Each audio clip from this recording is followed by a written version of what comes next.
Miombona mandrakariva amin'ny tapajotra-pivavahan'ny Papa maneran-tansika manohy ny vavaka ho an'ny fanambin'ny zanak'olombelona sy ny asa fanirana ataon'ny Eglizy. Natokan'i Papa François hivavahana manokana ho an'ny fepetra momba ny asa ity volana Mey ity, mba hanampy ny tsirairay hivelatra sy ny fianakaviana iainan-pamendrehana ary ny fiarahamonina handala bebe kokoa ny maha-olona ny asa. Hatramin'ny faran'ny taonjato faha 20 dia mafisy ny Eglizy ny fampianarana momba ny asa noho ny fiahiana ny soa ara-panahy sy ara-materialy ho an'ny olombelona. Ankehitriny araka ny tatitry ny ONU sy ny OIT dia mahatratra 2,700 tapitrisa ireo olona tsy hanasa maneran-tany, 90 tapitrisa ireo ankizy voatery miasa ary mihoatra ny 900 mponina afaka miasa no miasa ao anaty sehatra tsy ara-dalàna. Manodidina ny 2 miliara ny olona tsy misitraka ara-dalàna ny fiahiana ara-tsosialy momba ny asa. Ny Papa Johannes Paul faharoa tamin'ny fankalazana ny jobilin'ny mpiasa tamin'ny taona 2000 dia nanintana ahalala tsara ny lanjan'ny asa, hiatrika ny fitongilanana ara-toekarena sy ara-piarahamonina eo amin'ny tontolon'ny asa amin'ny alalan'ny fametrahana ny ambaratonga tsotoavina marina na hiérarchie des valeurs izay mametraka ho lohalarana ny asana maha-olona, ny fahafahany, ny mahatompona andraikitra azy ary ny fandraisany anjara. Tokony hodiovina ny tsy fahamarinana eo amin'ny tontolon'ny asa ary tsy adonoina ireo mijaly noho ny tsy fananana asa sy ny tsy fahampikarama ary ny tsy fahampiana ara-materialy. Tamin'ny fetin'ny Masita Josefa ny taona 2014 indray ny Papa Benoît XII dia nanamafy fa manan-danja ho an'ny fivelaran'ny olona manontolo sy ny fandrosoan'ny fiarahamonina ny asa ary tsy maintsy harindra sy atao ao anatin'ny fanajana ny asana maha-olona sy ny fikatsahana ny soa any be sy ny maro.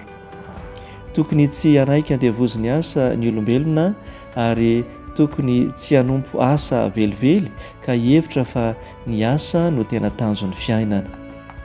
Tamin'ny taona 2020 kosa ny Papa François dia nampatsiahany Masita Josefa mpandrafitra ary Jesosy zanany dia nanao ny asany rainy. Asa tsy mora io kanefa tsy mampihidy-bola be akory. Io tantaran'i Masita Josefa sy Jesosy io no nisarika azy hieritreritra ireo mpiasa rehetra maneran-tany. Ny asa hoy izy dia fanosorana manome hasina. Tsy ny mitondra sakafo mody amin'ny fomba rehetra akory no maneho ny famendrehan'ny olona fa ny mahita fivelomana amin'ny alalan'ny asa mendrika.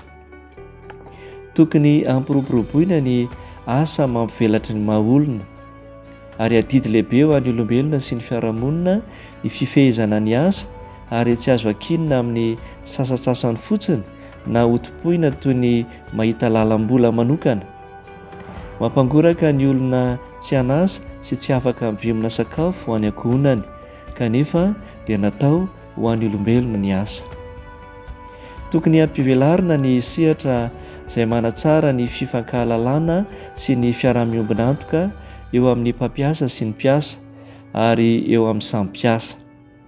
Tokony samy hahafantatra ny asy ny asa, hifampizara ny hafaliana sy ny asasarana, hiara-mamorona sy hiara-mamany olana ary hisoroka ny fandrohana amin'ny asa. Manaraka izany dia tokony hamantatra sy hitondra ny talenta ny tsirairay. Adidiny rehetra ny mifanentana amin'izany mba ahafahan'ny tsirairay mitondra ny tsara indrindra avy aminy.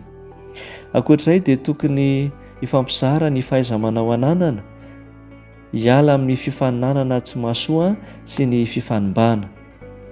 Amin'izay dia ho afaka handray anjara feno ny rehetra ary hiroborobo ny asa.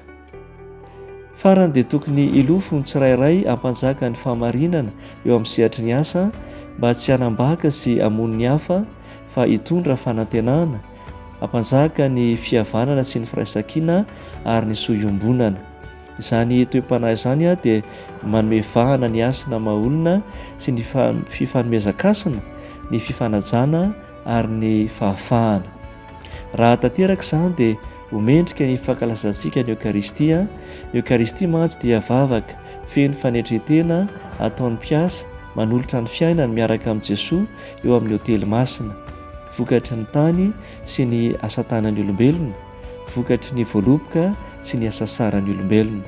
Antoky ny fanantenantsika izany sy joroantsika ho mpivahiny ny fanantenana eo anivon'ny tontolo feno ankiviana.